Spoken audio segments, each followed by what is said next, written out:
గతంలో నా అన్వేషణ, అన్వేష్ గురించి అయితే మీరు చాలా సపోర్ట్ చేశారు. ఆయన చేసిన అదేదైతే మనకి బెట్టింగ్ యాప్స్ గురించి. మరి ఈరోజు అదే పర్సన్ ఇలా మాట్లాడడం, భారతీయ ఇతిహాసాలను టచ్ చేయడం ఎంతవరకు కరెక్ట్ అంటారు?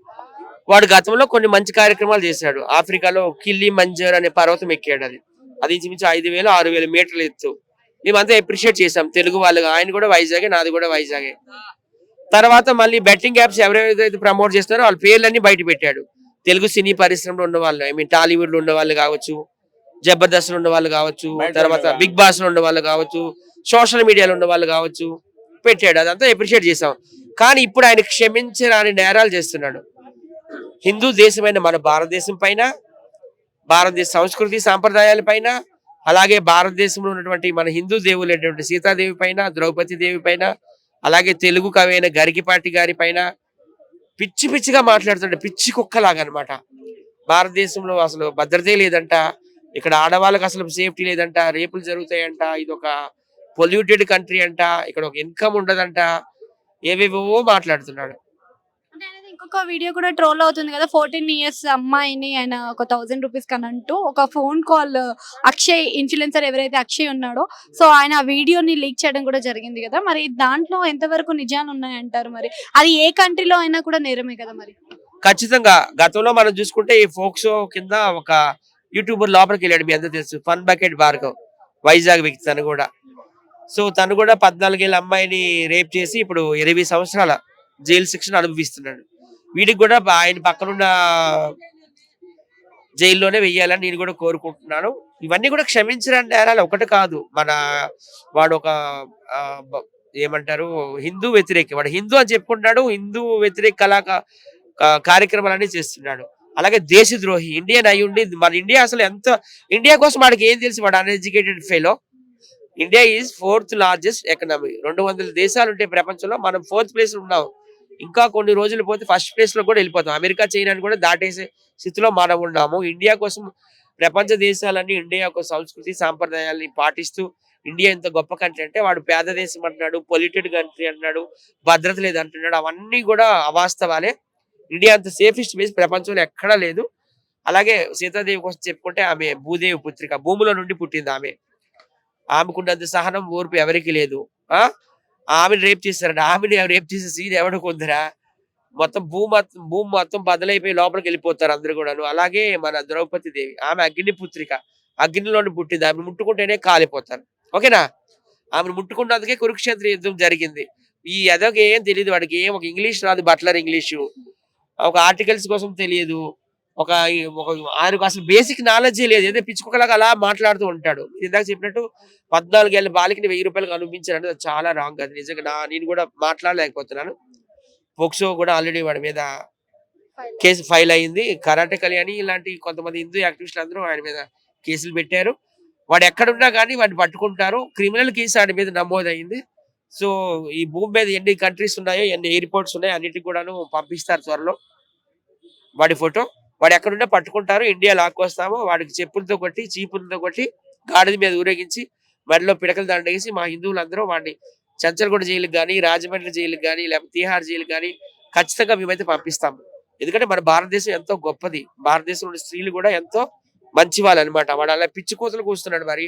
ఇప్పుడు వాడికి కూడా అక్క చెల్లెలు ఉన్నారు, వాళ్ళ అమ్మగారు ఉన్నారు. మరి వీళ్ళందరూ ఇక్కడ సేఫ్ గా లేరా? వాళ్ళందరినీ ఎవరైనా రేప్ చేసేసారా? ఎంత భద్రంగా ఉన్నారు? భద్రత ఇక్కడ ఉన్నారు. సేఫెస్ట్ కంట్రీ ఏదంటే ఇండియానే. హమారా భారత్ మహానే. వాడిని మాత్రం వదిలే ప్రసక్తి లేదు.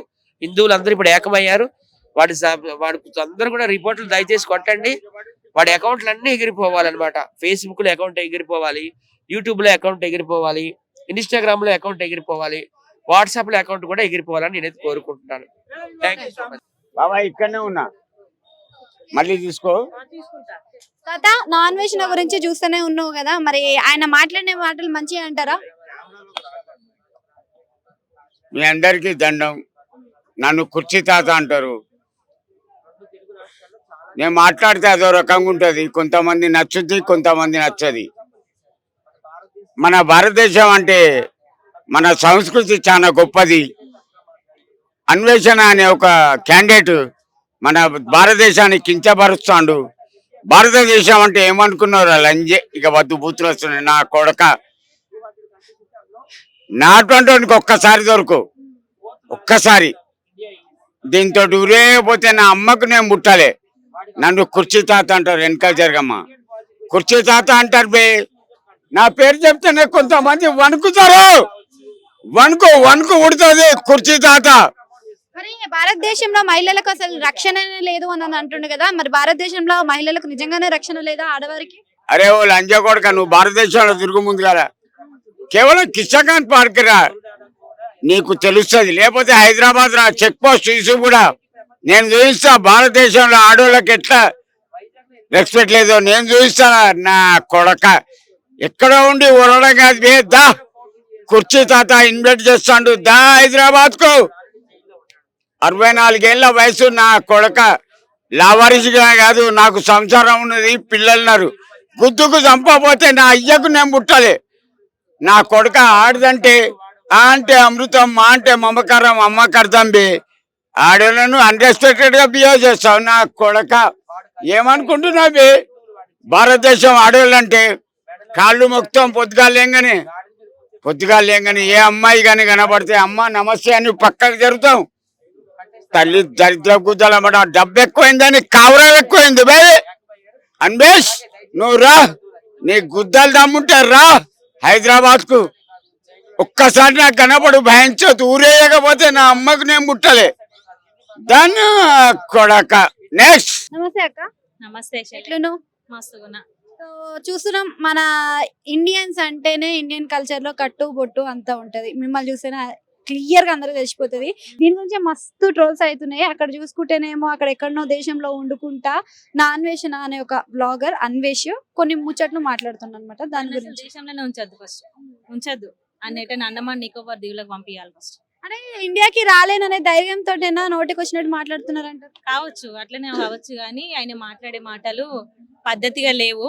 పద్ధతిగా మాట్లాడితే బాగుంటది. అన్వేష్ అన్న మర్యాదగా చెప్తున్నా, ఒక చెల్లెలా చెప్తున్నా. ఎందుకంటే ఇండియన్ కల్చర్ లో ప్రతి మన సంస్కృతంని ప్రతి దాన్ని గౌరవించే ఈ రోజు నేను కూడా చీర కట్టు దాన్ని ఏకీభవిస్తా. నేను బిలీవ్ చేసే జీసస్ ని, బట్ నేను సాంప్రదాయానికి పద్ధతిగా ఉంటా, రెస్పెక్ట్ చేస్తా. ఆయన సీతాదేవి గురించి మాట్లాడడం కరెక్ట్ కాదు. అన్నాడు కదా, ఏ టీ షర్ట్ వేసుకుంటే ఆమెను చేశా అని వర్డ్స్ మాట్లాడిండు. మొన్న శివజ్యోతి ఒక చిన్న ప్రసాదాన్ని గురించే తిరుమల దేవస్థానం వాళ్ళు తనని బ్యాన్ చేసిరు, ఆధార్ కార్డు తీసేసిరు, మళ్ళీ ఇంకోసారి దేవస్థానానికి రావద్దని అంత పెద్ద శిక్ష ఇచ్చిరు. ఆమె దృష్టిలో అది పెద్ద శిక్ష వాస్తవానికి. ఎందుకంటే వెంకటేశ్వర స్వామిని బాగా బిలీవ్ చేస్తుంది శివజ్యోతి. అట్లాంటప్పుడు ఆమెకి పెద్ద శిక్ష చేసిరు. మరి రీసెంట్ వాళ్ళకి ఎట్లా వేయాలి? ఇంకా పెద్ద శిక్షనే వేయాలా, తీసుకొని పాకిస్తాన్ లో పడేయాలా, ఏమన్నా చేయాలా. ఎందుకంటే అది కరెక్ట్ కాదు ఆయన మాట్లాడేది. అన్వేష్ అన్న గుర్తుపెట్టుకో, అస్సలు నువ్వు ఏం మాట్లాడే ఎటు కుడతా ఫేమ్ అయినా అని నా ఏ వీటిన వీడియోస్ చూస్తున్నారు జనాలని, జనాలను పిచ్చోళ్ళని చేసి నువ్వు ఇష్టం వచ్చినట్టు మాట్లాడితే మాత్రం బాగుండదు. ఎందుకంటే మనకంటూ ఒక లిమిట్స్ ఉంటాయి. మీడియా ముందుకు వచ్చినా కానీ, ఒక కెమెరా ముందుకు వచ్చినా కానీ ఏం మాట్లాడాలా ఏందని ఒక పద్ధతిగా తెలుసుకొని మాట్లాడితే బాగుంటది అన్న. ఇప్పటికైనా మారి క్షమాపణ చెప్పి ఇప్పటి నుంచి మంచి మంచి వీడియోలు చేయాలని కోరుకుంటున్నాను. అంటే భారతదేశంలో మహిళలకు రక్షణ లేదు అని చెప్తున్నాడు. మరి నిజంగానే భారతదేశంలో మహిళలకు రక్షణ లేదా? అంటే ఒక భారతదేశంలోనే రక్షణ లేకుండా పోతుందంటారా? ఎందుకు లేదు? రక్షణ ఎందుకు లేదండి? షీ టీమ్స్ ఎలా ఉన్నాయి? గవర్నమెంట్ మనకి ఎన్నో ఫెసిలిటీస్ ఇస్తుంది. రక్షణ లేకుండానే ఆడపిల్లలు స్వతంత్రంగా ఈ రోజు వర్క్ చేసుకుంటున్నారా? ఫుల్ వర్క్ చేసుకుంటున్నారు. ఫ్రీడమ్ గా తనకు నచ్చిన పని చేసుకుంటున్నారు. ఈ రోజు నాకు నచ్చిన పని నేను చేసుకుంటున్నా, ఫ్రీడమ్ గా తిరుగుతున్నా. ఎందుకు రక్షణ లేదు? రక్షణ అనేది ఒకరు ఇస్తేనే కాదు, మనకు మనం సెల్ఫ్ డిఫెన్స్ అనేది ఖచ్చితంగా ఉంటది. ప్రతి మహిళకి ఇప్పుడు ప్రతి ఒక్కరు చేసుకుంటారు. మాట్లాడితే ఏది పడితే అది మాట్లాడితే వైరల్ అవుతుంది, కానీ సోషల్ మీడియాలో దాన్ని బేస్ చేసుకొని ఇష్టం ఉన్నట్టు మాట్లాడి ఫేమ్ అయిపోవాలని బాగా చూస్తున్నారు. అది బంద్ చేసుకోవాలి. ఎవరైనా సరే బంద్ చేసుకోవాలి. ఏం మాట్లాడితే బాగుంటది, ఒక లిమిటెడ్ అనేది మాట్లాడితే మంచిగా ఉంటది అని అయితే నాకైతే అనిపిస్తుంది.